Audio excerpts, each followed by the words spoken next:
नमस्कार, आप देख रहे हैं प्राइम न्यूज और मैं हूं आपके साथ मोनिका गुप्ता। अब फाइनल 2020 की तैयारी, क्योंकि उपचुनाव में सेमीफाइनल जो है जीता है और उपचुनाव में जिस तरीके का बेहतरीन प्रदर्शन यहां पर भारतीय जनता पार्टी ने किया, उसको देखकर लगता है कि 2020 की तैयारी अब शुरू हो चुकी है। उत्तर प्रदेश की 7 विधानसभा सीटों पर हुए उपचुनावों में बीजेपी ने बाजी मारी है। बीजेपी की 7 में से 6 उम्मीदवारों को जीत हासिल हुई है, वहीं एक सीट समाजवादी पार्टी के खाते में गई है।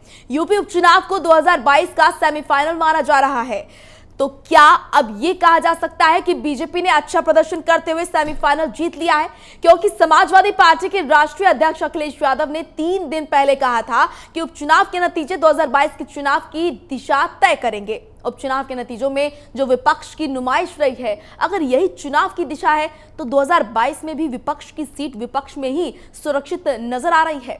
दलित से लेकर ब्राह्मण वोटों की सियासत को लेकर उपजे विवाद, कानून व्यवस्था पर विपक्ष के आरोपों के बीच 7 में से 6 सीटें जीतकर बीजेपी ये संदेश देने में सफल रही है कि जनता का उस पर भरोसा कायम है। इतना ही नहीं, बीजेपी के स्टार प्रचारक यूपी के मुख्यमंत्री योगी आदित्यनाथ का बिहार चुनावों में भी जबरदस्त जलवा देखने को मिला है। यूपी के उपचुनावों में भारी विजय के साथ साथ बिहार उपचुनावों में भी योगी आदित्यनाथ की वजह से पार्टी को बड़ी विजय मिली है। बीजेपी ने बिहार में अब तक का सबसे बेहतरीन प्रदर्शन करते हुए 74 सीटें जीत ली हैं। योगी आदित्यनाथ की भूमिका इस जीत में बहुत बड़ी देखने को मिली है। योगी आदित्यनाथ ने बिहार में जितनी भी सीटों पर चुनाव प्रचार किया था, उनमें से 72% सीटों पर बीजेपी को जीत मिली है। यानी कि यहां पर योगी मैजिक हर तरफ चला है। बात करें अगर उत्तर प्रदेश की या फिर बिहार की, बिहार में जहां जहां पर ताबड़तोड़ रैलियां की गई, वहां पर असर भी देखने को मिला। तो वहीं उत्तर प्रदेश में यहां पर बेहतरीन प्रदर्शन करते हुए 7 में से 6 सीटें यहां पर भारतीय जनता पार्टी के कब्जे में और एक सीट पर सपा का कब्जा। तो यूपी उपचुनाव में बीजेपी का जलवा देखने को मिला। आपको बता दें कि बीजेपी को 7 सीटों में से 6 सीटों पर जीत मिली है। इसी के साथ आपको बता दें कि सपा केवल मल्हनी सीट ही जीतने में कामयाब रही, जो कि सपा की एक परंपरागत सीट रही है। और आपको बता दें कि अब फाइनल 2020 की तैयारी यहां पर भारतीय जनता पार्टी की तरफ से की जा रही है। योगी का जलवा बरकरार है, ये कहीं ना कहीं यहां पर संदेश देते हुए परिणाम नजर आ रहे हैं। क्योंकि बात करें अगर बिहार के रिजल्ट की या फिर उत्तर प्रदेश के रिजल्ट की, बिहार में जहां जहां पर ताबड़तोड़ रैलियां की गई, जिस तरीके से चुनाव प्रचार सीएम योगी आदित्यनाथ द्वारा बिहार में किया गया, वहां की जनता ने कैसे उनको प्यार दिया और उनके जाने का प्रभाव कैसे पड़ा, उन सीटों पर यहां पर जीत दर्ज करती हुई भारतीय जनता पार्टी नजर आई। वहीं उत्तर प्रदेश की अगर बात करें तो यहां पर जनता ने एक बार फिर मौका दिया। पूरा यहां पर मौका था जनता के पास कि वो जो प्रदेश सरकार के द्वारा काम किए गए उनका आकलन करती और फिर हटा देती, ना लाती, वापसी ना कराती भारतीय जनता पार्टी की। लेकिन यहां पर जो जनता है, प्रदेश की जनता, उसने एक बार फिर भारतीय जनता पार्टी को मौका दिया। और यहां पर बेशक विपक्ष के पास बहुत सारे मुद्दे थे, बड़े बड़े मुद्दे थे, चाहे वो हाथरस कांड हो, बिकरू कांड हो, कानून व्यवस्था हो या फिर तमाम तरह की चीजें, यहां पर महिला सुरक्षा को लेकर लगातार जो सरकार को घेरता रहा विपक्ष। लेकिन इन सब के ऊपर भारी पड़ा विकास का एजेंडा, क्योंकि जिस तरीके से लगातार सीएम योगी आदित्यनाथ कहते आए हैं कि हम कहते नहीं करते हैं, और उसी का नतीजा भी यहां पर देखने को मिल रहा है। भरपूर प्यार यहां पर जनता ने एक बार फिर दिखाया भारतीय जनता पार्टी के लिए, और खासकर सीएम योगी आदित्यनाथ का जलवा यहां पर अभी भी प्रदेश में बरकरार है। इससे तो फिलहाल यही साबित होता है। तो यूपी उपचुनाव में बीजेपी का जलवा अभी भी बरकरार है, क्योंकि शानदार जो जीत मिली है उपचुनाव में, ये बताती है कि किस तरीके से सीएम योगी आदित्यनाथ के कामकाज को, कार्यशैली को प्रदेश की जनता ने एक्सेप्ट किया है, और उससे प्रदेश की जो जनता है वो संतुष्ट नजर आ रही है। उपचुनाव में बीजेपी ने शानदार जीत दर्ज की है। 7 में से 6 सीटें यहां पर बीजेपी के कब्जे में और एक सीट पर सपा का कब्जा। वहीं बीएसपी और कांग्रेस की अगर बात करें तो वो यहां पर 0 पर सिमट गई, जो कि उनके लिए ये बहुत ही खराब संकेत, क्योंकि यहां पर विपक्ष के पास पाने के लिए बहुत कुछ था, भले खोने के लिए कुछ भी नहीं। लेकिन ये कह सकते हैं कि विपक्ष के लिए एक अच्छा मौका था, जो कि यहां पर मैदान में अगर विपक्ष उतरता, यहां पर ना ही प्रियंका गांधी उत्तर प्रदेश में प्रचार प्रसार करती नजर आई, ना ही यहां पर मायावती नजर आई, और ना ही राहुल गांधी नजर आए, तो क्या उन्हीं का परिणाम है कि यहाँ पर सीएम योगी आदित्यनाथ जिस तरीके से ताबड़तोड़ रैलियां करते हुए नजर आए, वोटों की अपील करते हुए नजर आए और कहते हुए नजर आए कि विकास के एजेंडे को वोट दे, विकास को वोट दे।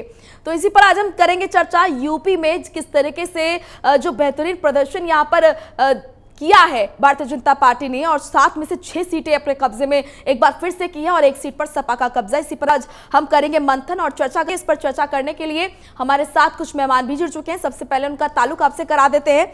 आपको बता दें कि विजय खेरा हमारे साथ जुड़े हैं, प्रवक्ता है बीजेपी के। विभा शुक्ला जुड़ी है, नेता है समाजवादी पार्टी से। अजय शर्मा जुड़े हैं, वरिष्ठ पत्रकार, स्टूडियो से हमारे साथ जुड़े हैं। जावेद अहमद हैं, प्रवक्ता है कांग्रेस के। सबसे पहले आप सभी का स्वागत है प्राइम न्यूज पर।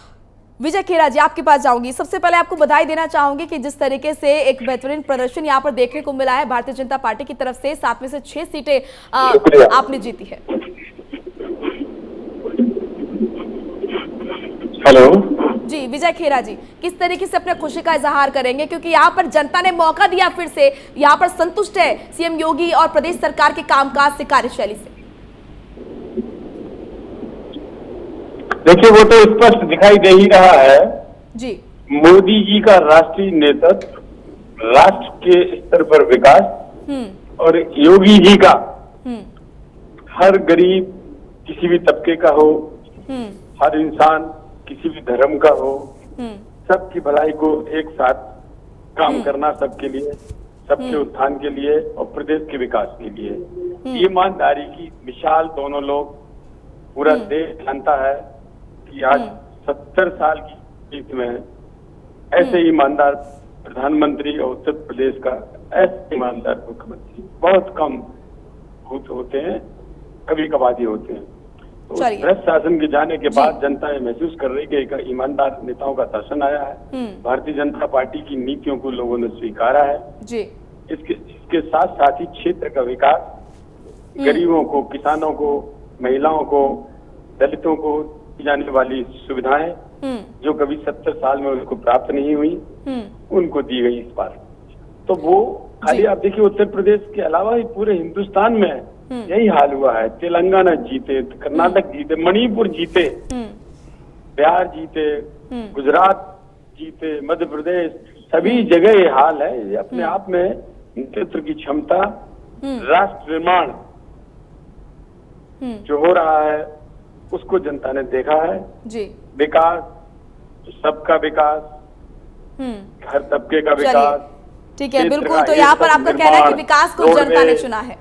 शौचालय, स्वास्थ्य सुविधाएं जी, कहाँ तक गिनाऊं, अनगिनत है, अनगिनत कार्य। चलिए ठीक है, लेकिन यहाँ पर विपक्ष के पास बहुत सारी कमियां हैं।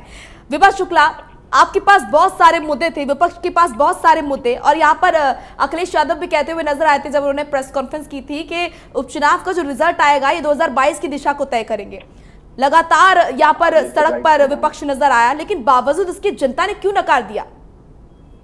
देखिए, सबसे पहली बात मैं ये कहना चाहूंगी कि जिस तरीके से विपक्ष को प्रचार करने से रोका गया है, आपको मैं बता दूं कि जिस तरीके से अपनी बात रखने से रोका गया, इनकी रैलियों को रोका गया उत्तर प्रदेश में, अब कई जगह गाड़ियों को सीज कर दिया गया, नेताओं को प्रताड़ित किया गया, तो ये एक बहुत बड़ा कारण रहा। और दूसरी चीज मैं ये कहूंगी कि उत्तर प्रदेश में जब उपचुनाव हुए, इस समय जो उपचुनाव होते हैं, हमेशा ज्यादातर सरकार का जो शासन तंत्र है, जो अधिकारी हैं, वो पूरी सरकार की बात मानते हैं, विपक्ष को कोई काम करने का पूरा मौका नहीं देते। तो उपचुनाव का रिजल्ट से कोई 2022 के चुनाव का रिजल्ट नहीं जोड़ना चाहिए, ना तो जनता ही इसमें बहुत ज्यादा रुचि। लेकिन अखिलेश यादव ने तो कहा था कि उपचुनाव में जो रिजल्ट आएगा वो दिशा तय करेंगे 2022 की। बिल्कुल, लेकिन जब फेयर करवाते तब ना, कई जगह पे तो इन्होंने 5 बजे से पहले ही वोटिंग बंद करा दी। आपने देखा होगा, कई जगह से शिकायत आई, कई जगह से इनके जो अधिकारी थे वो वोटर्स को वोट नहीं डालने दे रहे थे। लंबे स्तर से जो है हमारे जो लोग थे उनके नाम गायब थे वोटर लिस्ट से। तो ये बहुत कारण थे। बीजेपी एक लंबा गेम खेल रही है। बीजेपी कागजों पे गेम खेलती है, नाम हटाने पर जो हमारे वोटर्स उनके नाम हटाए जाते हैं, लंबे स्तर से वोटर लिस्ट में ये धांधली करते हैं। तो ये बड़ा गेम खेलने वाले लोग हैं। ये छोटी तैयारी से नहीं उतरते हैं, ये जनता का काम नहीं करते, ये वोटर लिस्ट में काम करते हैं। ये जबरदस्ती जो है शासन प्रशासन का सह लेके ये जहाँ पे 5 बजे से पहले वोटिंग बंद करा देते हैं, जहाँ इनकी एंटी कैंपेनिंग होती है इनके खिलाफ। तो ये ऐसे लोग हैं, ये चालाक लोग हैं। तो 2022 का इंतजार करें। उत्तर प्रदेश की जनता, हम कहेंगे, हम अपनी बात पुरजोर तरीके से रहेंगे और चुनाव आयोग से भी कहेंगे कि जनता बीजेपी के हाथ की कठपुतली ना बने और जिस समय वोट हो रहा हो अपने अधिकारी और जो कर्मचारी वोटिंग बूथ से या पोलिंग बूथ से लगाए जाते हैं उनसे फेयर काम करवाया जाए। किसी बीजेपी के काम करने या बीजेपी के लोगों के शहर में आके काम ना करे। तो ये लेकिन बहुत बड़ी विभा जी बहादुरी यहाँ हुई पर, है। ठीक है, आपको रोकना चाहूंगी विभा जी, यहाँ पर पूरा मौका था जनता के पास, क्योंकि जो काम किया गया है उसका आकलन करने का। अगर यहाँ पर भारतीय जनता पार्टी की तरफ से, प्रदेश सरकार की तरफ से काम नहीं किया गया सही तरीके से, अगर जनता त्रस्त थी तो उसके पास पूरा मौका था, आकलन करती कामकाज का और हटा देती, यहाँ पर सीटों पर ना कब्जा होता बीजेपी का। लेकिन दोबारा वापसी हुई है, दोबारा मौका दिया, इसका मतलब तो यही है ना कि प्रदेश सरकार का जो कामकाज है, कार्यशैली, उससे जनता जो है वो खुश है, संतुष्ट है। देखिए, मैं एक चीज कहना चाहूंगी कि वोटर लिस्ट से बड़ी संख्या में हमारे वोटर्स गायब कर देना बीजेपी के द्वारा, और कहीं बार बार पोलिंग बूथों पे जहाँ पे इनके खिलाफ जो है वोट पड़ रहे थे उनको बंद करा देना, जबरन बंद करा देना, 5 बजे से पहले उन पे कर देना। और कई जगह वोटिंग जो इनकी मशीनें थी वो खराब पाई गई, जहाँ पे ये जो है हमारे जो मतदाता थे, जो हम लोगों को तरफ वोट कर रहे थे। तो ये बीजेपी का बड़ा खेल है, पेपरों से लेके मशीनों तक। और मशीनों से मैं कहूंगी कि ये प्रचार भी करने में जो हमारे नेता थे, जो इनके आधिकारिक तंत्र थे, उनका भी इन्होंने जो हमारे खिलाफ इस्तेमाल किया। तो वो 2022 अभी तैयार है, इस पे ध्यान ना देके हम 22 पे ध्यान दे रहे हैं। जनता जरूर पूरी तरीके से अपनी बात पहुंचाएंगे और जनता हमारे पक्ष में है। रोडों पे कहीं काम नहीं दिख रहा है। ये गंभीर आरोप यहाँ पर आप भारतीय जनता पार्टी के ऊपर लगा रहे हैं, प्रदेश सरकार के ऊपर लगा रहे हैं। इनका जवाब मिलूंगी विजय खेरा जी से। लेकिन अभी फिलहाल में जो कांग्रेस के प्रवक्ता है जावेद अहमद, आपसे मेरा सवाल यही कि जो नतीजे दिख रहे हैं कांग्रेस और बीएसपी के लिए, कांग्रेस की अगर बात करूं तो 0 पर कांग्रेस अटक गई है, आपके लिए ये बहुत खराब संकेत है आने वाले चुनाव के लिए भी, और जो अस्तित्व की लड़ाई आप लड़ रहे हैं प्रदेश में, तो यहाँ पर कहीं ना कहीं अस्तित्व मिटता हुआ नजर आ रहा है। हमने पहले भी कहा था और पुनः कह रहा हूं कि अस्तित्व कहीं समाप्त नहीं होता। अस्तित्व के लिए संघर्ष, राजनीति में उतार चढ़ाव, ये समय और परिस्थितियों के अनुकूल आया जाया करते हैं। हमारे भाजपा के विद्वान प्रवक्ता बड़ी विकास की बातें कर रहे थे। अरे उत्तर प्रदेश के अंदर आपने किस फर्जी तरीके से विद्युत खपत को बढ़ा दिया। विद्युत खपत कैसे बढ़ी? 1 मेगावाट का उत्पादन नहीं कर पाई सरकार, 1 यूनिट का उत्पादन बिजली का नहीं सरकार कर पाई, और वो खपत कैसे बढ़ गई? जो 1 कमरे के मकान में गर्मियों में 1 माह में 54-55 यूनिट प्रतिमाह खर्च करते थे, उसके यहाँ आपने 3 बार स्मार्ट मीटर बदलवाकर आपने उसका बिल 900 यूनिट, 1000 यूनिट, 1100 यूनिट करके, ठीक है इस तरीके जावेद जी, आप सही कह रहे हैं। यहाँ पर सारी कमियां हैं प्रदेश सरकार में, कामकाज यहाँ पर ठीक तरीके से नहीं हो रहा। वही आ रहा हूँ मैं आपके, ठीक है, मैं आपके प्रश्न पर आ रहा हूँ। हाँ, जब ये नूरपुर, फूलपुर, कैराना हारे थे, गोरखपुर हारे थे, तब इन्होंने कह दिया कि हम ओवर कॉन्फिडेंस में थे। आज ये अगर जीत गए हैं किसी रणनीति तरीके से, सरकारी मशीनरी का दुरुपयोग करके, तो अब योगी जी ने बड़ा अच्छा काम किया। उत्तर प्रदेश में अपराध की स्थिति क्या है? उत्तर प्रदेश में रोजगार के नाम पे आपने कहा कि हमने 3.5 लाख रोजगार दिए। अरे 2 इन्वेस्टर समिट आपने की, अरबों रुपया खर्च कर दिया, एक पैसे का इन्वेस्टमेंट नहीं हुआ, एक रोजगार का सृजन नहीं हुआ। कौन सा उद्योग लग गया? कहाँ पर लगा दिया आपने कि जनधन खाते पे अब 100 रुपए ट्रांजेक्शन शुल्क लगेगा? ये सब क्या है? किस तरीके से गरीबों के साथ धोखाधड़ी, छल, विद्या प्रलाप, प्रचार, वो अब ज्यादा दिन नहीं चलने वाला है। जनता को भी मालूम है, कांग्रेस को भी मालूम है। 2000 यहाँ पर बड़े आरोप आप भी लगा रहे हैं, विभास शुक्ला ने भी लगाया कि सरकारी मशीनरी का दुरुपयोग यहाँ पर किया गया प्रदेश सरकार की तरफ से। विजय खेरा जी, आपसे जवाब लूंगी, लेकिन उससे पहले अजय शर्मा आपके पास आऊंगी। आपने सुना होगा कि विपक्ष के पास जब कहने को कुछ नहीं, तो यहाँ पर किस तरीके से जो सरकारी मशीनरी का रोना यहाँ पर रोया जा रहा है, वो आप देखिए। नहीं मैडम देखिए, एक्चुअल में क्या है, विभा जी सुन लीजिए, सुन लीजिए। देखिए विभा जी आपके पास कहने के लिए नहीं, विभा जी सुनिए, आप रोना नहीं। देखिए, ये जो हम यहाँ पर बैठे हैं चुनाव का ठीक है विभा जी, अजय जी को सुन लीजिए। अजय जी को सुनिए। यहाँ पर हम बैठे हैं चुनाव का विश्लेषण करने के लिए और थोड़ा समझने की कोशिश कर लेते हैं। पिछले कुछ महीनों में जिस तरीके से विकास दुबे एनकाउंटर के बाद से भारतीय जनता पार्टी को, यानी कि उत्तर प्रदेश के मुख्यमंत्री योगी आदित्यनाथ को कटघरे में खड़ा किया गया था।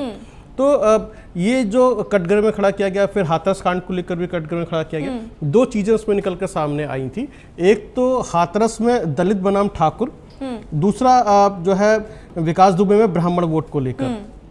तो भारतीय जनता पार्टी ने जिस तरीके से जीत हासिल की, जैसे हम देवरिया में सीट उन्होंने अपनी जीत ली है, तो जो ब्राह्मण वोटों को लेकर जो कहा जाता था, वहां उन्होंने पूरी तरह साफ कर दिया कि ब्राह्मणों का भरोसा अभी भी हमारे ऊपर है। वहीं पर टुंडला की सीट भी उन्होंने जीती है, तो वहां पे उन्होंने साबित कर दिया कि जो एक हवा बनाने की कोशिश की थी कि हाथरस टुंडला में ज्यादा अंतर नहीं है। खासकर दो सीटों पर सबकी नजर थी, मल्हनी वाली सीट पर और उन्नाव वाली सीट पर। देखिए वही चीज है, जैसे कि अभी हम बात कर रहे हैं, तो बुलंदशहर के अंदर समाजवादी पार्टी ने जो आरएलडी के साथ अपनी सीट दी थी, वहां पर वो उनकी जमानत जब्त हो चुकी है। टुंडला में कांग्रेस के जो प्रत्याशी थे उनका पर्चा खारिज हो गया। तो ये जो बताने के लिए काफी है। अनु टंडन कांग्रेस छोड़कर समाजवादी पार्टी में शामिल हुई, उसका कोई भी फायदा दिखाई नहीं दिया है।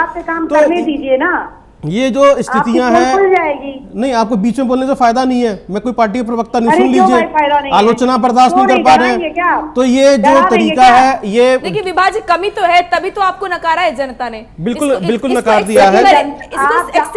लकी यादव भी, आत्मचिंतन की जरूरत है। लकी यादव भी जो है किस तरीके से जीते हैं आखिर में जाकर, अदरवाइज उनको भी जो है नाके चने चबाने पड़े। तो भारतीय जनता पार्टी ने ये साबित कर दिया और प्रदेश की जनता ने साबित कर दिया कि हमें जो है भरोसा है भारतीय जनता पार्टी के ऊपर, उनकी नीतियों पर और उनके कामकाज के ऊपर। लेकिन यहाँ पर समझने वाली बात यहाँ पर यह है, जो विश्लेषण के तौर पर, कि समाजवादी पार्टी जिस तरीके से एक टक्कर देती हुई दिखाई दी, लेकिन उनके कार्यकर्ता जो है होर्डिंग, पोस्टर, बैनर या फिर वर्क फ्रॉम होम में ज्यादा दिखाई देते हैं। तो वहां से निकलकर जमीनी स्तर पर उनको काम करना पड़ेगा। एक तो दूसरी चीज ये है, कांग्रेस पार्टी की तरफ से प्रियंका गांधी जो है उपचुनाव की तरफ गई ही नहीं। उनका जो संगठन है वो अपने तौर पर ही लगा रहा। तो ये जो उदासीनता है जो जमीन पर जो दिखाई देती है, वो भी पिछली बार भी हम बात कर रहे थे कि संगठन जो है इतना मजबूत नहीं है जमीन पर कांग्रेस का, जिसकी वजह से ये नुकसान हुआ है कांग्रेस और शायद इसीलिए विपक्षी मौका चूका है। बिल्कुल इसीलिए चूका है। वहीं पर जो बीएसपी के ऊपर एक आरोप ये लगता रहता था कि वो भारतीय जनता पार्टी की बी पार्टी है या सब पार्टी ने भी अपना वोट बैंक बचा के रखा, बेस बचा के रखा है, और कुछ सीटों पे कहीं पर दूसरे नंबर पे है, तीसरे नंबर पे है। तो ये उन्होंने बता दिया कि ऐसा कुछ नहीं है, लोगों का भरोसा आज भी उनके ऊपर है, तो वो वोट बैंक खिसका नहीं है। तो ये उपचुनाव जो है ये बता रहा है कि आने वाले 2022 में भी स्थिति जस की तस रह सकती है, जैसे कि बिहार के अंदर है, एनडीए फिर से सत्ता में है, स्थिति जस की तस ही है। टक्कर जरूर कड़ी मिल सकती है, लेकिन स्थिति जस की तस ही रह सकती है। जनता का भरोसा भारतीय जनता पार्टी पर है। 58 राज्यों से जिस तरीके से ये रिजल्ट निकल कर आए हैं, 11 राज्यों से 58 सीटों के रिजल्ट निकल के सामने आए हैं, ये बता रहा है कि भारतीय जनता पार्टी की नीतियों से, कामकाज से लोग प्रभावित हैं, उन पर भरोसा करते हैं, उनका संगठन बहुत मजबूत है, लोगों के साथ कनेक्टिविटी है। जब तक आपका जुड़ाव नहीं होगा लोगों के साथ में, तब तक भरोसा नहीं करते हैं। बिल्कुल। तो ये जो संगठन है उसको मजबूत करने की बेहद जरूरत है। ये इसको यहां से समाजवादी पार्टी को सबक लेना पड़ेगा। कांग्रेस को तो खैर आत्मचिंतन, आत्ममंथन की बहुत ज्यादा आवश्यकता है। बिल्कुल विजय खेरा जी, यहाँ पर बहुत गंभीर आरोप कांग्रेस की तरफ से भी और सपा की तरफ से भी लगाए जा रहे हैं। पहली बात तो ये कि विपक्ष को प्रचार प्रसार करने से रोका गया और महिलाओं को पर अत्याचार किए गए, और यहाँ पर जिस तरीके से देखा गया कि सरकारी मशीनरी के दुरुपयोग का आरोप लगाया जा रहा है। अनुराग भदौरिया ने भी कहा था कि सरकारी मशीनरी का दुरुपयोग किया गया उपचुनाव में। इन लोगों को एक टेप रिकॉर्डर दे देना चाहिए। हमारा सुझाव है कि एक टेप रिकॉर्डर दे दें, तो अपना हर चुनाव में जब ये हार जाए तो उसी को बजा लिया करें, क्योंकि ऐसे इन लोगों की एनर्जी भी खराब होती है। एनर्जी भी खराब होती है। नफरत की बात करते हो। टेप रिकॉर्डर पार्टी तो दुनिया में अगर कोई है तो वो भारतीय जनता पार्टी है। टेप रिकॉर्डर के अलावा कुछ नहीं है। आपके एक से एक प्रवक्ता नफरत आपको तो नीतीश कुमार ने भी नकारा। याद करिए जमुई में योगी जी ने क्या भाषण दिया था, और तीसरे दिन नीतीश कुमार ने कहा कि योगी जी के प्रस्ताव को मैं पूरी तरीके से खारिज करता हूं। मैं उनका जितनी बातें उन्होंने कही है, अगर एनडीए की सरकार बनेगी तो वो बिहार में लागू नहीं होगा। अरे विरोधाभास है। वोट के लिए क्या क्या करते हैं घेरा जी, आप कहाँ हैं? इस एक यूनिट बिजली नहीं उत्पादन बढ़ा और खपत हो गई साहब। ये कौन कौन से फार्मूले लाते हैं? सारे फार्मूले विभाजनकारी, सारे फार्मूले खेत काटने वाले, जो कांग्रेस ने नहीं जावेद जी, अगर ऐसा है ठीक है, मैं मानती हूँ कमियां है, मैं मानती हूँ काम नहीं किया गया, फिर जनता ने क्यों चुना दोबारा, क्यों मौका दिया दोबारा भारतीय जनता पार्टी को? ये जवाब आपको 22 में मिल जाएगा, ये क्या हुआ था चुनाव। लेकिन आप भी तो खुद को साबित नहीं कर पाए, यहाँ पर तो शून्य पर अटक गई कांग्रेस। साबित किया, आप उसका आकलन करिए ना। जौनपुर में भारतीय जनता पार्टी की मल्ली में जमानत जब्त हुई है, इस पर कोई बात नहीं कर रहा है। हम 2 सीटों पर दूसरे नंबर पर रहे, बुलंदशहर में हम तीसरे नंबर पर रहे। आप इस पर भी तो चर्चा करिए कि जौनपुर में भारतीय जनता पार्टी मुकाबले का क्यों बाहर, ये भी तो बात करनी चाहिए। देखिए मैं इसमें कुछ कहना चाहता हूँ। जावेद साहब जो है, जावेद साहब की बातों को नजरअंदाज नहीं किया जा सकता है। मैंने जैसा कहा कि कांग्रेस के संगठन ने अपने स्तर पे जितनी मेहनत की उसका रिजल्ट हमारे सामने है। दूसरा, पिछले जो उपचुनाव थे जिसके के अंदर भारतीय जनता पार्टी को काफी करारी शिकस्त का सामना करना पड़ा था, इस बार वो उस शिकस्त को जो है टालने में कामयाब रही है जी। अपनी सीटें बचाने में कामयाब रही है। मैंने जैसा कहा कि स्थिति जस की तस है, यानी कि जो सीटें बीजेपी के पास में थी या किसी वजह से खाली हुई थी उस पर वो वापस रिपीट कर गई। मल्हनी सीट जो है फिर से वापस समाजवादी पार्टी के पास में है।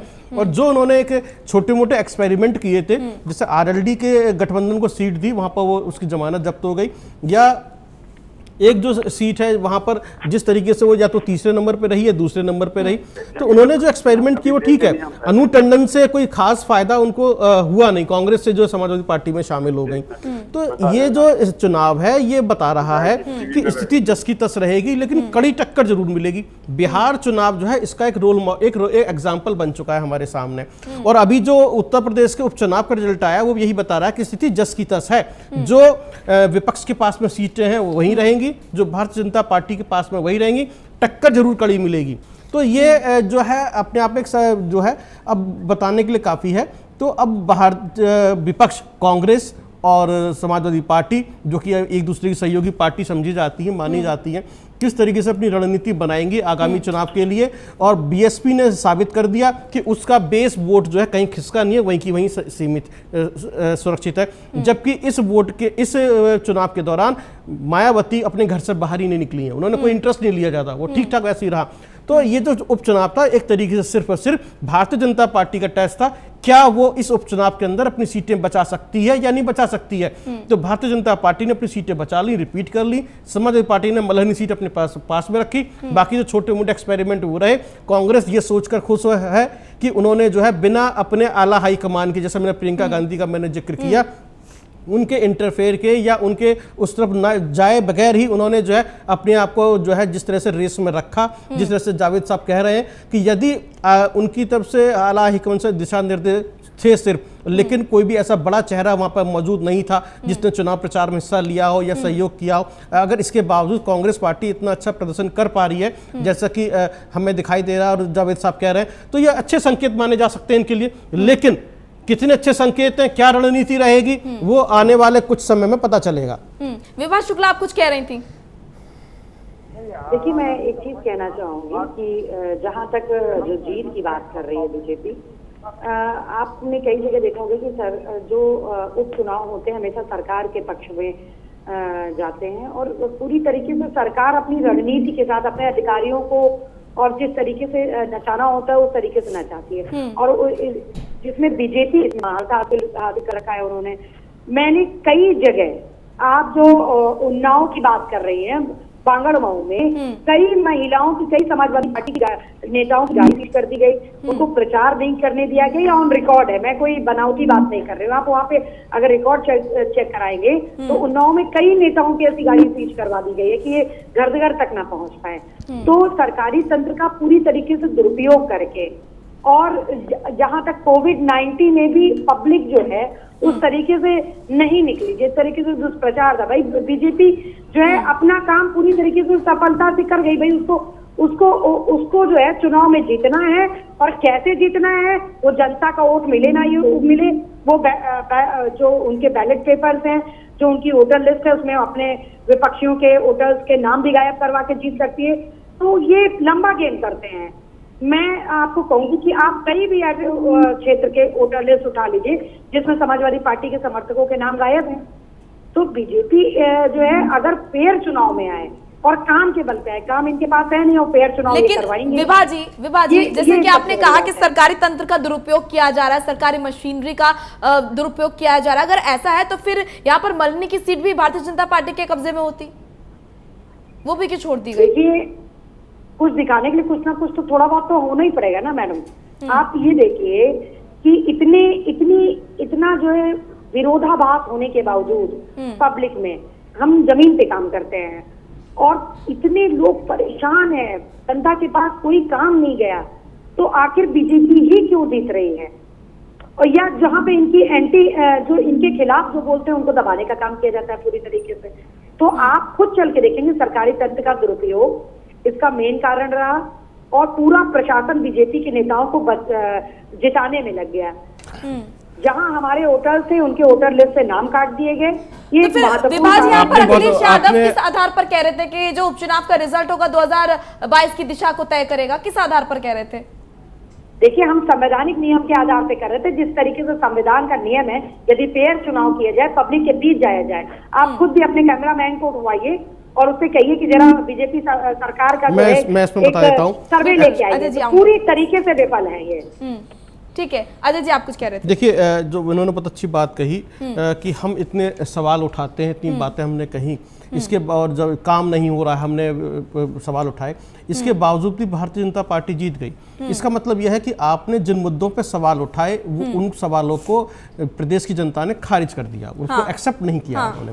इसीलिए जब मैंने शुरुआत की तो मैंने विकास दुबे एनकाउंटर की मैंने बात की, मैंने हाथरस कांड की भी बात की, जहां पर भारतीय जनता पार्टी अपनी सीटों को निकालने में कामयाब रही। एक हवा ये बही कि ब्राह्मण वोट जो है बीजेपी से छिटक रहा है और ठाकुरवाद को एक हवा देने की कोशिश की गई।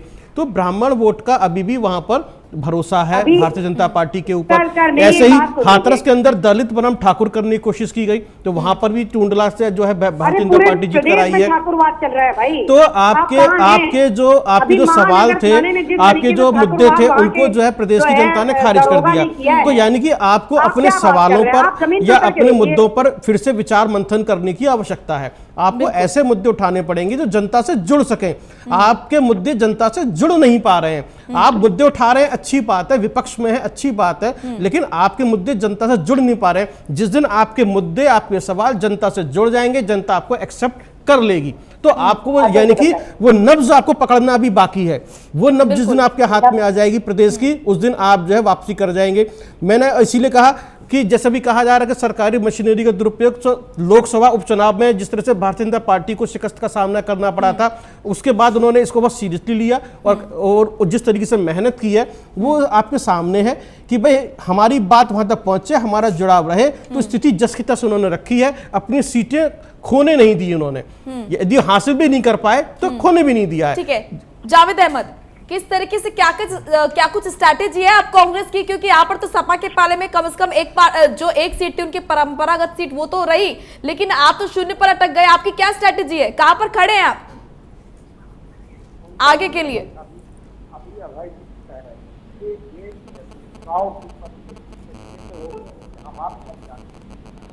सात सीटों का चुनाव था, हम 6 सीटों पे कंटेस्ट कर रहे थे। हम मैदान 6 सीटों में पिछले चुनाव जो लगातार कोचिंग हुए हैं, चुनाव के परिस्थिति को देखते हुए आप ये कि हमने कितनी अच्छी लड़ाई हमारे साथियों ने लड़ी है, कार्यकर्ताओं मैं अच्छा प्राइम में हूँ, आप व्हाट्सएप कर दीजिए। अब जहाँ तक बात रही कि निश्चित रूप से मेहनत की आवश्यकता है हमें कांग्रेस पार्टी को कि हम आप जनता के साथ जो जिन मुद्दों पर हम संघर्ष सड़क पर कर रहे थे, व्हाट्सएप कर दो ना, मैं डन कर देता हूँ। मतलब आप मानते हैं कि आत्ममंथन के आत्मचिंतन की जरूरत है, एक रणनीति की जरूरत है। यही तो खूबसूरती है भारतीयता की, यही तो लोकतंत्र है कि हमें अपनी कमियों को स्वीकार करने का और अपनी कमियों को भापने नापने का मौका जो है चुनाव देता है। कमियां रही है, हम निश्चित रूप से संपर्क, संवाद और समन्वय की दिशा में अब तेजी से बढ़ेंगे। अपने नेतृत्व के निर्देश को सब जमीन पर उतार कर काम करने का प्रयास करेंगे, ये हम भरोसा दे रहे हैं। और अभय जी से भी कह रहे हैं कि आपकी जो चिंता है हमारे प्रति के लिए आपका धन्यवाद है, साधुवाद है जी। लोकतंत्र को बचाए रखने के लिए मेरा एक सवाल है कांग्रेस पार्टी से, और मेरा एक सवाल है, अहमद साहब ले लीजिए, मेरा एक सवाल है सिर्फ, उन्नाव और घाटमपुर सीट पर आप बहुत अच्छे प्रतिनिधि बनकर उभरे, लेकिन बाकी 4 सीटों पर जमानत जब्त हो गई बस। निश्चित रूप से देखिए, हमने तो उसको स्वीकार किया है ना, बहुत खुले मन से स्वीकार किया है, इसमें कोई किंतु परंतु नहीं हो सकता। ये अच्छी बात है जावेद जी कि अपनी कमी को स्वीकार किया जा रहा है कि मल्ली में मुख्य मुकाबले से बाहर होकर जमानत जब्त करा बैठी, उस पर एक शब्द कोई कहीं नहीं बोलना, ये क्यों छिपाया जा रहा? हम पर आपने हमको सचेत किया, के लिए साधुवाद कि निश्चित रूप से हमसे कमियां रही ना, हम कार्यकर्ताओं ने कमियां की, हमने प्रियंका जी के निर्देश को सही ढंग से फॉलो नहीं किया, हमने अपने प्रदेश अध्यक्ष अजय कुमार लल्लू जी के निर्देश को उसी ढंग से फॉलो नहीं किया, हम कार्यकर्ताओं से गलतियां हो गई, गलतियों को हम सुधार करके निश्चित रूप से 22 में हम जन कल्याणकारी नीतियों के साथ हम अच्छा परिणाम देने का प्रयास करेंगे, ये भरोसा देखिए मलानी सीट की अगर बात करें तो मलानी सीट पर तो यहाँ पर शुरू से इस सपा का कब्जा देखा गया है, तो ऐसे में आप भारतीय जनता पार्टी की तरफ क्यों इशारा कर रहे हैं? नहीं, इशारा इसलिए कर रहे हैं कि हमारा तो इन 7 सीटों में किसी पे कब्जा नहीं था। हाँ। इनमें लेकिन मौका तो आपके लिए था ना भाजपा का भी, जावेद जी, मौका तो आपके लिए था। एक पर सपा थी, हम तो कहीं थे भी नहीं ना, हमारा कोई विधायक नहीं था इन सीटों पर, लेकिन उसके बाद ठीक है, चुनाव के परिणाम को ध्यान में आप अपने आप को मुकाबले में नहीं देखते थे, ठीक है, तरीके से आ कर रहे थे, जनता का भरोसा हमको हासिल होना शुरू हो गया, ये भी स्पष्ट हुआ इस चुनाव। ठीक है विजय खेरा जी, विपक्ष का कहना है सरकारी तंत्र का दुरुपयोग हुआ है, अगर यहाँ पर भारतीय जनता पार्टी की जीत हुई है, अगर 6 सीटें आपके कब्जे में हैं, तो ये छेड़खानी हुई है कहीं ना कहीं, सरकारी तंत्र जो सरकारी तंत्र है और जो सरकारी मशीनरी है उसके साथ छेड़खानी की गई है, उसका दुरुपयोग हुआ है। छेड़खानी करने वालों को तो हम तुरंत सीटों में जी, सारा हिंदुस्तान जानता है, प्रदेश नहीं, छेड़खानी वालों को तो हम 1 सेकंड बाहर रहने नहीं देते उन्हें सड़क पर, इसलिए छेड़खानी के बारे में भूल जाइए। रात इनका रोना पीटना, छाती पीटना, चिल्लाना, विजय खेरा जी करता हूँ। ठीक है विजय खेरा जी, 5 पॉइंट्स बताइए, 5 बिंदु बताइए कि जनता ने आपको इसलिए चुना है। विजय खेरा जी, विजय खेरा जी 5 बिंदु बताइए कि जनता ने आपको किस लिए चुना है, दोबारा वापसी क्यों आपकी हुई? क्या जी बोलने देता नहीं, 2 मिनट भी फिर बीच में आ जाता। अरे भाई 2 मिनट, ठीक है विजय जी बोलिए। अरे आप बहस में हैं, बोलने नहीं देते। अभी आपका घर का पता है, आप पता मलानी जीत क्यों आ रहे हैं? मर्यादा भी भूल पूरी कांग्रेस सपा के साथ थी, पूरे प्रदेश के कांग्रेसी नेता जो आपकी कांग्रेस चलाते हैं वो सपा के साथ अंदरूनी काम कर रहे थे। जावेद जी आपके सवालों का ही आंसर दे रहे हैं, वो आपके सवालों का ही उत्तर दे रहे हैं, सुन लीजिए। सवाल है क्या सुनना? विजय खेरा जी सवाल है ना, उनको सुनना है। अरे हमको एक सवाल का जवाब दे लग गई है, बिजली का उत्पादन बढ़ा नहीं है, खपत कैसे ज्यादा हो गई, इसका जवाब इनको बेचारों को कौन समझ तो सुन तो लीजिए, सवाल आप कर रहे हैं तो सुन तो लीजिए, जवाब भी आपको देंगे ना, तो उसके लिए सुनना पड़ता है, तो सुनिए आप फिर। शब्द क्या कि वो बोल कि सुन नहीं रहा है, बोलने नहीं देता, ये संस्कार आपको ठीक है अब आपने प्रश्न पूछे, अब सुन लीजिए विजय जी, जो सवाल पूछेगा उनका जवाब दीजिए। स्कूल से शिक्षित होकर आने वाले जवाब क्या? जावेद जी सुनने के लिए चुप होना पड़ता है, थोड़ा चुप हो जाइए आप। मैं इस तरह की बहस का आदी नहीं हूँ, उनको बोलने दीजिए, तब थोड़ी देर रो लेंगे। ठीक है अब बोलिए विजय जी, बोलिए आप, बोलिए विजय जी। मैं आपको बता रहा हूँ, आप जो जौनपुर में मलानी सीट हारे हैं उसका कारण है आपके कांग्रेस से सबसे बड़े नेता प्रमोद तिवारी सपा का काम कर रहे थे, समझ गए, इसलिए आप हारे हो वहां की सीट पर और सपा जीती है। रहा जहां तक भारतीय जनता पार्टी का सवाल, भारतीय जनता पार्टी फिर 3/4 मेजॉरिटी से जीतेगी, और आप ही कल तक चिल्ला रहे थे कि ये चुनाव दिशा तय करेंगे, अब हो गई ना दिशा तय, अब तकलीफ क्यों हो रही है आपको? दिशा तय हो गई, जनता ने दिशा तय कर दी। अरे विकास तो इस समय सामने दिखाई दे रहा है ना, चाहे राष्ट्र के उस पर हो, केंद्र सरकार का हो, नेशनल हाईवे बन रहे हो या शौचालय बन रहे हो, या मकान दिए जा रहा हो या गैस का कनेक्शन दिए जा रहे हो, ठीक है विजय जी। आरोग्य योजना में लोगों का इलाज हो रहा हो, ठीक है। अनगिनत काम किए हैं, 1.5 गुना समर्थन मूल्य दिया है किसानों को पेंशन दी जा रही है। ठीक मैं है। कहाँ तक गिनाऊं? अरे आप पहले ये सोचिए कि आपने जो सपा ने भ्रष्ट शासन दिया था, आ रही हूँ जावेद जी आपके पास। कांग्रेस का संगठन आ रही हूँ जावेद जी, आ रही हूँ। ठीक है, आ रही हूँ। आपके पास संगठन ही नहीं है कांग्रेस के पास, लड़ेंगे कहाँ से चुनाव है?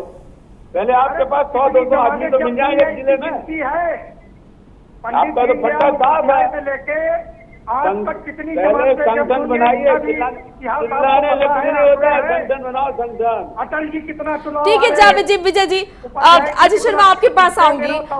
ये भी चीज देखी गई है कि जब जब विपक्ष ने, अजय जी, जब जब विपक्ष ने जो मुद्दा उठाया, जिस मुद्दे पर सरकार को घेरा, उस मुद्दे को संज्ञान में लेते हुए सीएम योगी नजर आए। चाहे वो कानून व्यवस्था की अगर बात करें, या फिर रोजगार की बात करें, या फिर महिलाओं की सुरक्षा को लेकर बात करें, तो जब जब यहाँ पर सवाल खड़े किए गए, तब यहाँ पर काम भी देखा गया, संज्ञान में चीजें ली गई सीएम योगी आदित्यनाथ द्वारा। तो ये कहेंगे कि इससे और विश्वास कहीं ना कहीं जनता का जागा। बिल्कुल सही बात है। वही मैंने कहा कि जो मुद्दे विपक्ष ने उठाए उसको एक तरीके से प्रदेश की जनता ने खारिज कर दिया है, और जिन जिन मुद्दों पर, जो भी मुद्दे अगर तूल पकड़े तो सीएम योगी आदित्यनाथ ने उस पर तुरंत एक्शन भी लिया है। ये सभी के सामने है। अभी जिस तरह से बात हो रही थी, हम बात कर रहे थे, मैं फिर से वहीं पर आ रहा हूँ, विकास दुबे को ले लेते हैं, देवरिया सीट के ऊपर, कि सभी पार्टीज ने जो है ब्राह्मण कैंडिडेट उतारे थे, सभी त्रिपाठी थे। ये कहेंगे कास्ट फैक्टर नहीं चला फिलहाल अभी। नहीं, मैं जो कहना चाह रहा हूँ, हाँ। जिस तरह से कहा जा रहा था कि भारतीय जनता पार्टी ब्राह्मण विरोधी है, हाँ। और एक हवा बही, और वो बिल्कुल वहां से जीत कर आए हैं, तो ये जो बता दिया गया है कि ये भारतीय जनता पार्टी के ऊपर भरोसा है, आपके पास आ रही हूँ, आपके पास ये भरोसा है। अब आप जो है डिबेट में बैठकर कुछ भी यहाँ पर कहते रहे, लेकिन आपकी असली परीक्षा तो चुनाव में हुई थी, वहां पे तो जनता ने आपको खारिज कर दिया है। तो अगर वहां, अगर आप अपनी बात सही तरीके से, सटीक तरीके से जनता तक पहुंचा पाते और जनता से आपको जुड़ाव हो जाता, तो शायद आपको आज यहाँ पे इस तरह की बातें कहने का मौका नहीं मिलता, और आप जो है जीत के जश्न में डूबे हुए होते। तो यहाँ पर हमें राजनीति में समझ, और विपक्ष की लीडरशिप का जमीन पे ना उतरना भी यहाँ पर ये बड़ी चूक है। बिल्कुल बिल्कुल बिल्कुल बिल्कुल।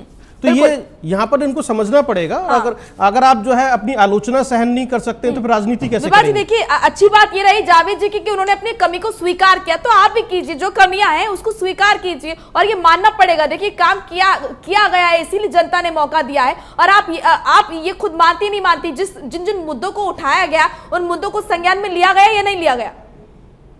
देखिए, सबसे पहली बात हम ये बता देंगे कि बीजेपी की तरह हमें जहर घोल के राजनीति नहीं करनी है। हमें जाति धर्म से बांट कर लोगों की क्या कहते हैं राजनीति। अरे ब्राह्मणवाद तो आपने उठाया था परशुराम को लेकर, चुप रहिए, ब्राह्मणों को लेकर, क्या ब्राह्मणों को लेकर? ब्राह्मणों की जातिवाद तो आपने उठाया था ना, जातिवाद आपने उठाया या नहीं उठाया? जातिवाद आपकी पार्टी ने उठाया या नहीं उठाया? आप ब्राह्मणों की तरफ से बोलेंगे, आए दिन ब्राह्मण मारे जाएंगे गोली में, तब आप बोलेंगे कि ब्राह्मणों को मार रहे हैं। लेकिन यहाँ पर जनता के पास यहाँ पर जनता के पास मौका था, और उसने जो है आप किसको लिया नहीं, उसने सिर्फ क्रिमिनल समझा उसको, उसने सिर्फ उसको क्रिमिनल समझा, क्रिमिनल से कुछ भी नहीं समझा। जला देती है क्या? नहीं बोलेंगे क्या? हम हारने की बात भी बोलेंगे नहीं, बिल्कुल सही कह रही हैं आप विभा जी, ये मुद्दे थे, बेशक ये मुद्दे थे, लेकिन ये भी सच है सरकार मरवा रही है, आज भी हार रही है इस मुद्दे। आप क्या बात करते हैं? सरकारी तरफ का गलत, मैंने कहा विभा जी, ये मुद्दे थे, बेशक ये मुद्दे थे, आप लोगों ने पुरजोर तरीके से इनको उठाया, और वाकई यहाँ पर कमी थी सरकार की। हाँ, यहाँ पर सरकार की कमी थी, लेकिन बड़ी बात ये कि इन सब के ऊपर यहाँ पर विकास का जो एजेंडा है वो भारी पड़ा। यहाँ पर कामकाज को, प्रदेश सरकार के कामकाज को, कार्यशैली को से जनता संतुष्ट नजर आई। जो मुद्दे आपने उठाए वो सही है, वहां पर कमी भी थी प्रदेश सरकार की, लेकिन यहाँ पर ये तो माना जाएगा ना, इसको एक्सेप्ट किया जाएगा कि प्रदेश सरकार और जो सीएम योगी के जो कामकाज का तरीका है, कार्यशैली, उससे संतुष्ट जनता। मैडम, मैं ये कहना चाह रही हूँ, ये 4 सीटें या 5 सीटें, 6 सीटें सरकार ये जीत गई है जो बीजेपी, तो क्या इसे हो जाता है यहाँ की बेटी को जो रातों रात सरकार जला देती है वो सही करती है क्या? अरे आप हरी झंडी दिखा रहे हैं क्या सरकार को? जो हमारे एनालिसिस कर रहे हैं ये जो बैठ के हमारे पत्रकार बंधु, ये इसको सही तो नहीं ठहरा सकते ना। और लेकिन लोग विकास विभा जी, को जिस तरीके से गलत अरे उसके लिए हरी झंडी आपने जब तक नहीं दिखाई है। लेकिन विभा जी, यहाँ पर मुद्दा ये है कि चुनाव में जिस तरीके का प्रदर्शन जो किया है भारतीय जनता पार्टी ने, वो वाकई अच्छा प्रदर्शन है, लेकिन विपक्ष के पास भी मौका था, उसकी होने के लिए कुछ नहीं था, लेकिन पाने के लिए बहुत कुछ था। चल रहा है और धान को आज भी औने पौने दाम पर खरीद रहा है। हम 7 सीटें हार गए, 6 सीटें हार गए। आप झूठ बोल रही है, हम अपनी आवाज बोल रही है, हम जोर जनता नौजवानों की बात करते रहेंगे। बीजेपी को नफरत करके, नफरत फैलाके, बीजेपी को गेम करके, सरकारी तंत्र का दुरुपयोग करके अगर सीट जीतती है तो उससे हमें कोई मलाल नहीं है। देखिए वही चीज हो गई जो नेगेटिव राजनीति होती है और जो नकारात्मक राजनीति है, किसी नेता ने एक तरह से अस्वीकार किया है। जो एक एग्रेशन होता है कि भाई हम इस तरह की बात करें और हम जो कह रहे हैं वही सही है, आपको एक्सेप्ट करना पड़ेगा। तो वही कह रहा हूँ कि जब हम राजनीति करते हैं, वोट मांगे जाते हैं, तो मुद्दों वोट मांगे जाते हैं और वोटर जो है फैसला करता है कि हमें वोट देना है नहीं देना है। बिहार चुनाव है, बिल्कुल भले ही रैलियों में भीड़ हो, लेकिन जो साइलेंट वोटर है जब वो वोट करने जाएगा तो मुद्दे उसकी ज़हन में है, बिल्कुल और वो सोच समझ के वोट करता है। यही लोकतंत्र की खूबसूरती है। आप चाहे कुछ भी कह लें, लेकिन जनता अपना फैसला सुनाती है, वही है। बिल्कुल। हाँ, आप कुछ कह रहे थे विजय खैरा जी, बोलिए। मैं पत्रकार बंधु से ये कहना चाहूंगी, कह रहा हूँ एक सेकंड आ रही विभा जी, आपके पास आ रही हूँ। विभा जी आ रही हूँ आपके पास। विभा जी एक सेकंड, आप उसको सही नहीं कह सकते। एक सेकंड विभा जी आ रही हूँ आपके पास। ठीक है विभा जी, वो भी गलत है, कामर विरोधी सरकार है। ठीक है विभा जी, आ रही हूँ आपके पास। विजय खेरा जी।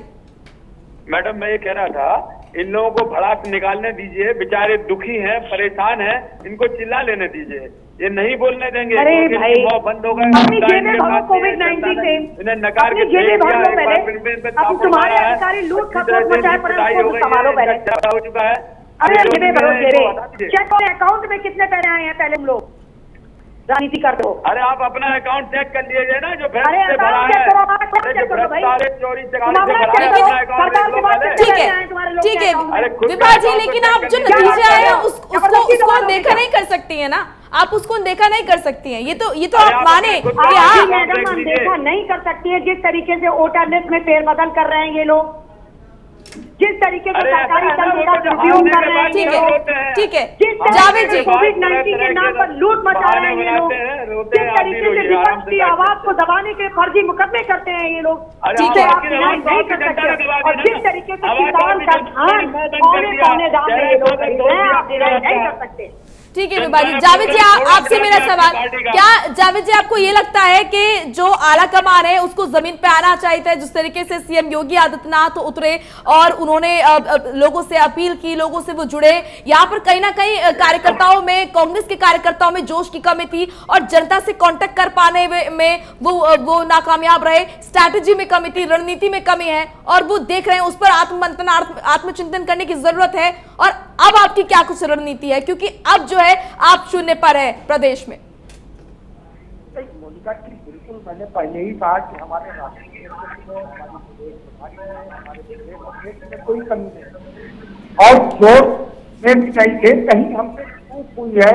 हम उसका जो है आत्मचिंतन, आत्ममंथन करने के लिए तैयार है और उसकी समीक्षा शुरू भी हो गई है और हम लोगों ने भी चिंतन किया है कि हमने कहा, अगर हम अपनी कमियों को स्वीकार नहीं करेंगे, हम अपनी नीतियों को धरातल पर उतारने में, अपनी रणनीति को आम जनता तक ले जाने में अगर कहीं हमसे असफलता हम कार्यकर्ताओं को मिली है, क्या लीडरशिप को जमीन पे उतारना चाहिए था?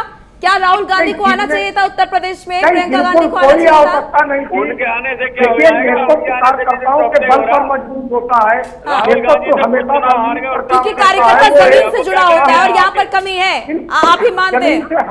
हम अपने नेताओं को फीडबैक देते हैं, नेता उसी आधार पर आगे चलते हैं, ये हर राजनीतिक सिस्टम का काम है। लेकिन निश्चित रूप से एक बात हमको भी स्वीकार करनी चाहिए, योगी जी कठिन परीक्षा में फंसे थे। भारतीय जनता पार्टी के अंदर उनका विरोध था, उनकी कुर्सी भी डगमगा रही थी कि जिस तरीके से वहाँ जातिवाद का खेल चला। हमको भी तमाम कार्यकर्ता, हमारे भी मित्र हैं भारतीय जनता पार्टी में, यहाँ तक कि संघ के जो मित्र थे वो भी योगी जी से निरंतर दुखी रहे। जब भी उनसे कोई संवाद हुआ, आपस में मिले, तो वो नकारात्मक थे। और यहाँ मामला ये है कि कांग्रेस ने इस चुनाव को बहुत सकारात्मक ढंग से लिया। हमारे सामने जो परिणाम है उसको भी हमने बहुत सहज और सहज तरीके से सुधार किया है और आगे हम अपनी उन गलतियों को, कमियों को सुधार के आगे बढ़ने के लिए, भविष्य के लिए हम सचेत हो गए हैं और उस पर काम होगा और काम वो दिखाई भी देगा और हमारा काम, हमारा संघर्ष पिछले बहुत अच्छी बात है, दिखाई भी देगा। हाँ अजय जी देखिए, हार में किंतु परंतु और जीत में चेहरा बांध देना मोनिका जी बहुत आसान होता है। हम कोई किंतु परंतु नहीं कर रहे हैं, यही हमारी जो है संवेदनशीलता होनी चाहिए, यही हमारा हृदय। हाँ, लेकिन स्थिति को ठीक करिए, बहुत जरूरी है। पराजय भी चुनौती है और विजय भी एक चुनौती है। विजय के बाद हमारी जिम्मेदारियां ज्यादा बढ़ जाती हैं और हार के बाद हमें एक नया अवसर मिलता है, नई ऊर्जा का संचार होता है और उस दिशा में हमको बढ़ना चाहिए। ये होता है हार और जीत की परिभाषा। ठीक है अजय जी, यहाँ पर ये तो कहना गलत नहीं होगा कि विपक्ष ने बहुत हल्के में इस चुनाव को लिया है, उपचुनाव को लिया है, क्योंकि जिस तरीके से विपक्ष का लीडरशिप का जमीन पे ना उतरना और चुनाव प्रचार ना करना, कि यही समझा जाए कि बहुत हल्के में लिया है, सीरियसली नहीं लिया इस उपचुनाव को। नहीं लिया, आप देखिए हल्के में बिल्कुल नहीं लिया। मैंने इस बात को पहले भी कहा था, मैं इसको समझता हूँ दो इसमें कारण हो सकते हैं। हाँ। पहला तो ये कि जो अभी जिस पर हम चर्चा कर रहे थे कि स्थिति जस की तस रहेगी, टक्कर उन्होंने दी। दूसरा ये भी हो सकता है जिस तरीके से अखिलेश यादव ने ये कहा कि जो है सन 2022 की तैयारी के बारे में बताएगा ये, तो उन्हें टक्कर भी दी और स्थिति जस की तस भी रखी, तो उनकी रणनीति कुछ और भी हो सकती है। क्योंकि अगर इस उपचुनाव के अंदर परिणाम जो है समाजवादी पार्टी के फेवर में आते हैं या वो सीटें निकाले जाती है, सीटें छीन लेती, तो हो सकता है भारतीय जनता पार्टी की रणनीति में कुछ न कुछ बदलाव होता है, वो अलग ढंग से तैयारी करती। लेकिन उन्होंने उनको से खुश फहमी में रहने दिया कि आप जिस रणनीति पे चलते चले आ रहे हैं या जिस पे आप काम कर रहे हैं वो बहुत बेहतरीन है, अच्छा है, आप इस पे चलिए और हमारी जो रणनीति है उसको हम अलग तरीके से बनाएंगे। उन्होंने जो एक्सपेरिमेंट करने थे उन्होंने किए एक्सपेरिमेंट इसके अंदर, जैसे कहीं पर कुछ गठबंधन में आरएलडी को सीट दी, कि कहीं पे उन्होंने अपने कार्यकर्ताओं से जितना भी काम कराया जा सकता था करवाया उन्होंने अपना, और उसका परिणाम उनको देखने के लिए मिले हैं। तो रणनीति में मैं यहाँ पर जो समझने की कोशिश कर रहा हूँ, वोट बैंक में इजाफा भी हुआ है, कहीं कहीं पर जो है उनके जो गठबंधन के एक प्रत्याशी की जमानत जब्त हुई जो बुलंदशहर से, जिसे हम बात कर रहे हैं, तो यहाँ पर रणनीति की टेस्टिंग थी, ना कि जीतने की स्थिति थी। यहाँ पर जो एक तरीके से अग्नि परीक्षा जिसे मैं समझता हूँ वो भारतीय जनता पार्टी की थी। भारतीय जनता पार्टी ने अपनी सीटों को बचाने में कामयाब रही है, लेकिन और मल्हनी सीट तो समाजवादी पार्टी की परंपरागत सीट है, उसके पास रही है। तो यहाँ पर बहुत सारी चीजों को हमें विश्लेषण करने की आवश्यकता है कि समाजवादी पार्टी ने क्या किया, उसकी क्या रणनीति, जो उन्होंने कहा 2022 के बारे में। बीएसपी ने क्या किया, बीएसपी के ऊपर जो आरोप लग रहे थे कि ये भारतीय जनता पार्टी की बी पार्टी है और उसका जो वोट बैंक है भारतीय जनता पार्टी शिफ्ट हो रहा है धीरे धीरे, लेकिन उन्होंने दिखाया कि भाई मेरा वोट बैंक मेरे पास में, ये कहीं नहीं गया, मेरा बेस वोट बैंक मेरे पास में है। कांग्रेस ने जिस तरीके से अपना काम किया उन्होंने उस पर ज्यादा इंटरेस्ट नहीं लिया, लेकिन संगठन ने जितनी मेहनत की उसका परिणाम हमारे सामने है और संगठन कह रहा है कि हमने सीखा। तो यानी कि हम जो समझने की कोशिश कर रहे हैं कि कांग्रेस और समाजवादी पार्टी ने इसमें कुछ एक्सपेरिमेंट किए हैं, वो एक्सपेरिमेंट इनके संगठन के पास में होंगे, रिजल्ट इनके पास में होंगे कि सन 2022 के लिए क्या तैयारी करने वाले हैं छोटे से उपचुनाव के बाद में। विभा जी, क्या स्ट्रेटेजी आप लोगों की, क्या स्ट्रेटेजी है समाजवादी पार्टी की 2022 के लिए? अच्छा मैडम, समाजवादी पार्टी हमेशा से जनता के हितों के मुद्दे को लेकर समाज में उतरेगी और डोर टू डोर जाएगी। और हम अब की बार जो है जो वोटर लिस्ट है उस पर भी विशेष ध्यान देंगे कि जो बीजेपी और आरएसएस वाले हैं हमारे वोटर जो होते हैं उनके नाम काटने का जो काम करती है, इस पर भी हमारी विशेष जोर रहेगी। हर बूथ पे हम अपने कार्यकर्ताओं को इस पर जरूर ध्यान देने के लिए कहेंगे। तो एक लंबी रणनीति के साथ और एक लंबी योजनाओं के साथ तो जनता के हितों में हमारे समाजवादी पार्टी जनता के बीच में जाएगी और आने वाला रिजल्ट समाजवादी पार्टी के बिल्कुल पक्ष में होगा, ये हमारा पूरा विश्वास है। माननीय अखिलेश यादव जी के काम के फीते आज तक अभी तक योगी जी काट रहे हैं और लास्ट तक वही काट के आएंगे, अपना कोई काम इनका हो नहीं पाएगा। ये मेरा चैलेंज भी है और उत्तर प्रदेश की जनता इसको देख भी रही है। अच्छा, ये तो आप मानते हैं कि इन चुनावों में भारतीय जनता पार्टी की तरफ से बेहतर प्रदर्शन दिखाया गया? भारतीय जनता पार्टी की तरफ से बेहतर प्रदर्शन छल कपट में दिखाया गया। मैंने बार बार कहा कि उनके वोटर लिस्ट की हेराफेरी और इनकी सरकारी तंत्र का दुरुपयोग, शहरवारी भाषा कई हद तक इन्होंने बहुत उपयोग में लाया। तो ये पूरी रणनीति के तहत होते हैं और हम सत्ता को पाने के लिए जनता के बीच में जहर नहीं बोलेंगे। विभा जी, अगर आप ये आरोप लगा रहे हैं तो किस आधार पर लगा रहे हैं? फैक्ट है आपके पास? बिल्कुल फैक्ट है मैम। हाँ आप बताइए देखिए विजय जिस खेरा जी तरीके से- यहाँ पर है, वो जवाब देंगे, बताइए। देखिए जिस तरीके से आप औरैया में जो कांड हुआ है, हाथरस में जो कांड हुआ है, और जिस तरीके से पब्लिक दहशत में है, दलित नौजवान किसान दहशत में, आज किसानों की बात कोई नहीं कर रहा, उनके धान की बात कोई नहीं कर रहा, 8 और 9 कोई पूछने वाला नहीं है, और ये 1800 रुपए का उसका 1800 कुछ रुपए का न्यूनतम मूल्य लगा, तो लूट पूरी तरीके से मचा रखे हैं। टीवी चैनल पे कुछ बोलते हैं, आप जनता के सामने जो गरीब जनता है वो कुछ और फेस करती तो जनता भ्रमित है। चलिए वो संदर्भ भाई से पूरी पता तरीके चल जाएगा परेशान है। बिल्कुल। कि ये इस बिल्कुल तरह के जो बाईस में मुद्दे पता चल हैं। जाएगा। लेकिन मैं जो अभी विभाजी ने बहुत अच्छी बात कही, जो हम कहते आ रहे थे कि जमीन पर उतरना पड़ेगा, उनको उन्होंने बिल्कुल। डोर टू डोर कहा कि बहुत ज्यादा जरूरत है। डोर टू डोर हम पहुंचेंगे। हाँ। तो जमीनी स्तर पर जब तक काम नहीं होगा, जुड़ाव नहीं होगा, मैं जुड़ाव की जो बात कर रहा हूँ उसको वो डोर टू डोर कह रहे यही हैं। कमी यहाँ पर कांग्रेस और सपा में देखने को मिली। विवाह, आप क्या आप भी इस चीज को एक्सेप्ट करते हैं कि यहाँ पर कार्यकर्ताओं में कहीं ना कहीं जोश की कमी थी? देखिए कार्यकर्ताओं में जोश की कमी नहीं, मैंने कहा ना कि हमारे कार्यकर्ताओं को रोका गया, लेकिन अगली जो हमारी रणनीति रहेगी, बीजेपी ने उनको प्रचार करने की पूरी छूट नहीं दी। आए जगह आप गाड़ी सीज करना, मैंने कहा कि औरैया का तो प्रत्यक्ष उदाहरण है, आप देख लीजिए कुलदीप सिंह सेंगर का जो सीट तेजी तरीके से वहां पे हमारे कार्यकर्ताओं नेताओं को तारीफ किया गया, पूरे उत्तर प्रदेश में देखा है, लाइव देखा है। तो मैं कहूंगी कि हम डोर टू डोर जाएंगे, जो हमारे पत्रकार बंधु कह रहे हैं, हम डोर टू डोर पूरी मेहनत करेंगे, अपनी बात बताने तक, जनता तक, और जो इनकी खामियां हैं वो भी लेके जाएंगे। ठीक है और विभा जी। डेफिनेटली 2022 ठीक का है, रिजल्ट वक्त जो की है कमी है, इसलिए जावेद जी आखिरी कमेंट आपसे चाहूंगी, किस तरीके से क्या कुछ रणनीति, क्या कुछ तैयारी आपकी 2022 के लिए? देखिए मोनिका जी, रणनीति पर काम रूप से होगा, लेकिन एक महत्वपूर्ण चीज है जी, संपर्क, संवाद और समन्वय की दिशा में हम बहुत तेजी के साथ, बहुत गंभीरता के साथ हम प्रदेश की जनता के बीच में कांग्रेस के कार्यकर्ता, कांग्रेस के नेता निश्चित रूप से रहेंगे, और उनके मुद्दों पर लड़कर उनका विश्वास, उनका भरोसा हम पुनः प्राप्त करने में सफल रहेंगे। ये आशा मेरी है, कांग्रेस पार्टी की है, हमारे नेतृत्व की। चलिए आप सभी का बहुत बहुत शुक्रिया। विजय खेरा जी आपका भी, विवाह शुक्ला जी आपका भी, अजय शर्मा जी आपका भी, और जावेद अहमद जी आपका भी बहुत बहुत शुक्रिया। आप सभी जुड़े और अपनी अपनी राय आपने दी। तो यूपी में सेमीफाइनल पर जीत और अब फाइनल 2022 की तैयारी लगातार जारी। अब देखना होगा कि इस उपचुनाव का जो नतीजे आए हैं वो 2022 पर किस तरीके से और क्या असर डालते हैं।